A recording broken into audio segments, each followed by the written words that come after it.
Welcome to Storytelling and Beyond, where stories come alive and touch hearts. If you're new here, don't forget to subscribe, like, and hit the bell icon so you never miss another emotional and life-changing story again. She had just finished scrubbing the last hospital hallway for the night when her phone buzzed. Maya, 24, weary in her janitor uniform, picked it up with trembling fingers. A lawyer's name flashed on the screen, one she didn't recognize. "Ms. Maya Caldwell," the voice asked politely. "I'm calling regarding the estate of your grandfather, Mr. Edward Caldwell." Maya blinked, confused. Her grandfather? She hadn't heard that name in over a decade. After her mother's death, when Maya was only 12, the man had disappeared from their lives, severing all ties. She barely remembered his face, let alone expected an inheritance from him. "I'm sorry," she whispered, unsure how to feel. "He left me something. A cabin. In the northern mountains. It's legally yours now," the lawyer replied. "He also requested you visit it in person, if possible." Maya couldn't explain why, but something inside her stirred, curiosity, maybe. Or closure. She took the weekend off and caught a long-distance bus to a small rural town surrounded by towering trees and forgotten roads. The townsfolk barely recalled her grandfather, only that he'd been a quiet man who lived alone. A local offered to drive her through the last stretch of forest. The path twisted through dense woodland, lined with moss-covered trees and silence thick enough to echo her heartbeat. When they reached the clearing, the driver gave her a quiet nod and left. Before her stood an old, slanted cabin with ivy crawling up the wooden panels and smoke stains under the windows. It looked abandoned, swallowed by time. She stepped onto the porch and pulled out the rusted brass key. The lock clicked open after some effort. The door creaked on old hinges as she pushed it in. And there she froze. The inside was nothing like the outside. The walls were insulated and warmly paneled. A fire had recently burned in the hearth. Shelves lined the room, and on them, dozens of framed photographs. Her as a baby, as a toddler playing in the park, holding her school awards. Her graduation photo. Some of these she didn't even remember posing for. There were journals, too. Neatly stacked in rows, labeled by year. She picked one up and opened it. The handwriting was strong but emotional. "I watched from a distance. After what I did to her mother, I had no right to be near Maya. But I followed her every step, silently hoping she'd forgive me one day." Tears welled in her eyes. This man, the one she believed had abandoned her, had been there all along. Watching from afar. Loving her in silence. She moved further in. A framed photo of her mother sat on the mantel, with fresh wildflowers next to it, recently placed. Her grandfather must have passed only days ago. And still, he was trying to make things right. As Maya sank into the old leather armchair, the warmth of the room wrapped around her like an embrace. For the first time in years, she didn't feel alone. Something told her this cabin held more than memories. Maybe even answers. She closed her eyes, letting the crackling silence of the fireplace fill the emptiness in her heart. A new chapter had just begun. One she never expected. Thanks for watching this emotional journey. For more powerful stories of transformation, survival, and heart-touching twists, subscribe to Storytelling and Beyond, where every tale leaves a mark on your soul. She woke up to a golden hue slipping through the wooden slats of the cabin window. The morning was still, with a mist curling between the trees, and birds calling like they had secrets to whisper. Maya stretched on the old couch, her mind still wrapped in the strange warmth of yesterday. The photo frames, the journals, the way the fire still held heat, it had all felt like her grandfather was there, just a step away, watching with quiet pride. She made tea using the old kettle on the stove. The pantry had just enough supplies, rice, beans, some canned food. Everything was stocked like someone had been living there. She couldn't shake the feeling that her grandfather had prepared this for her, not just out of guilt, but from something deeper, love, maybe. A second chance. While sipping tea, she picked up another journal. It was older, the leather cover cracked, pages filled with tightly written thoughts. One entry made her heart pause. I bought this cabin the week Maya was born. I promised myself I'd give her a place in this world that was truly hers. Her mother, she never forgave me. And I never forgave myself. Her hands trembled slightly as she turned the page. If she ever finds her way here, she'll know. Everything I have left is for her. A lump rose in her throat, and for a moment, she simply stared at the walls around her. He'd planned this all along.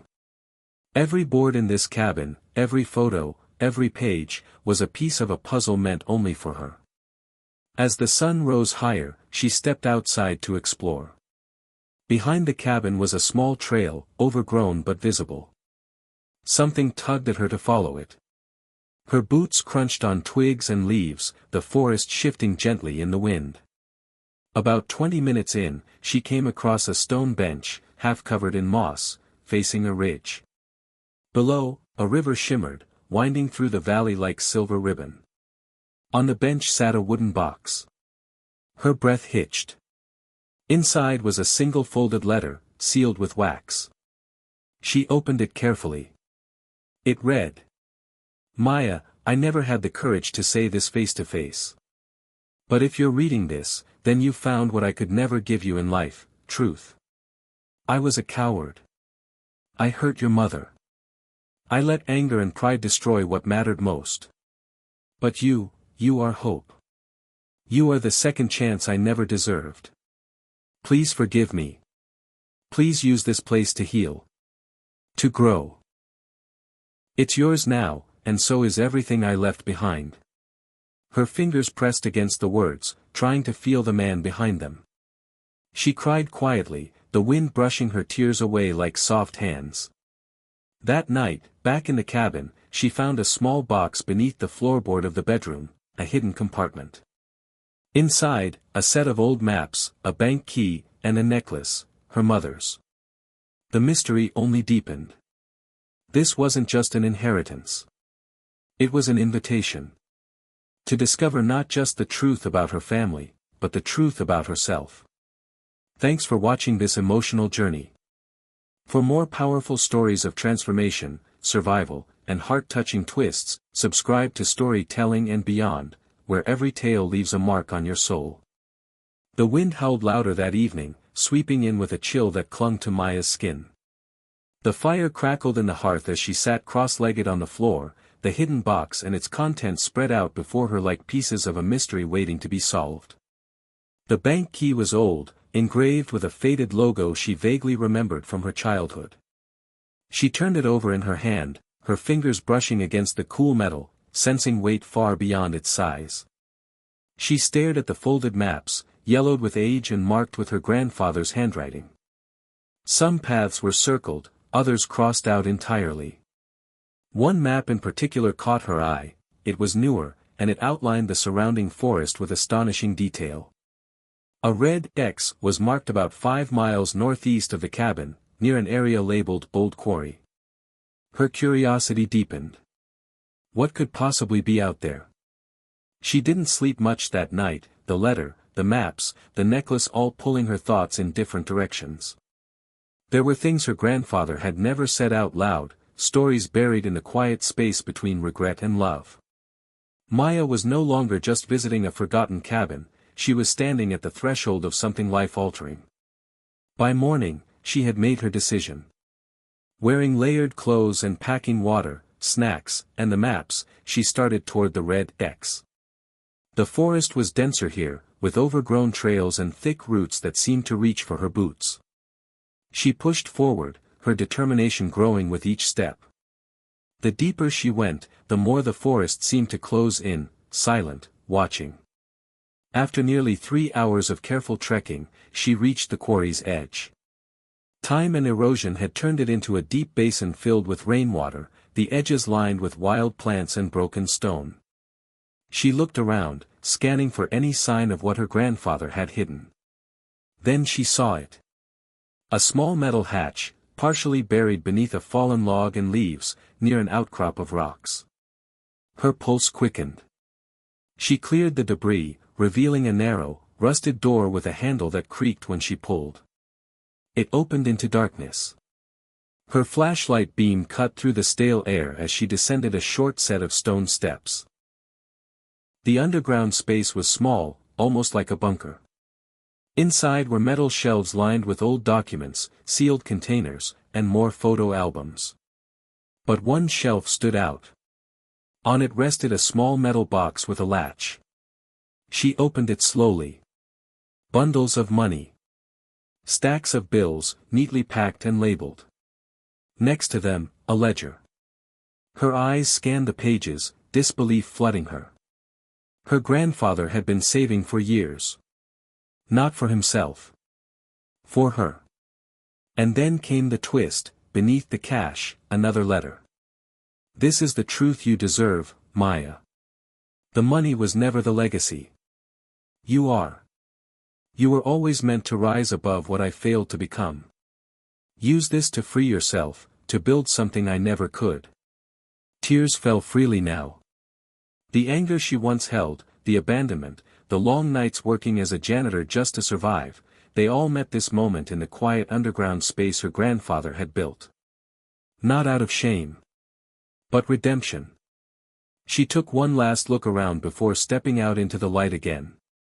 The sky had cleared, the forest humming softly, as though it too was releasing a breath held far too long. Her story had changed. She was no longer a girl holding on to broken pieces. She was ready to rebuild. Ready to begin again. 2 weeks had passed since Maya discovered the hidden bunker near the old quarry, and life had begun to take a new shape. She no longer felt like the lost janitor abandoned by fate and family, she felt anchored now, purposeful. In town, whispers began to spread about the young woman who had returned to the woods and somehow emerged with a light in her eyes that hadn't been there before. But Maya wasn't just sitting with stacks of money and secrets. She was building something. She'd used part of the savings to repair the cabin, new windows, working plumbing, solar panels, and then transformed the living space into a sanctuary for other young women facing the kind of hardship she once knew all too well. She called it, the Lantern House, after the old oil lantern her grandfather kept burning every night when she was little. And as the sun dipped low one evening, golden light spilling across the newly painted porch, a car pulled up the gravel road. A woman stepped out, her eyes red-rimmed and shoulders heavy with silent burdens. Maya met her with a warm smile and open arms, just like Grandpa had once done for her. Later that night, alone in the cabin, she lit the same oil lantern and sat by the window. She opened the final notebook her grandfather had left, one she hadn't dared read until now. Inside were pages of his life, his regrets, his dreams, and his plans for her. It was never about the money. It was always about giving her the chance to rise where he had fallen.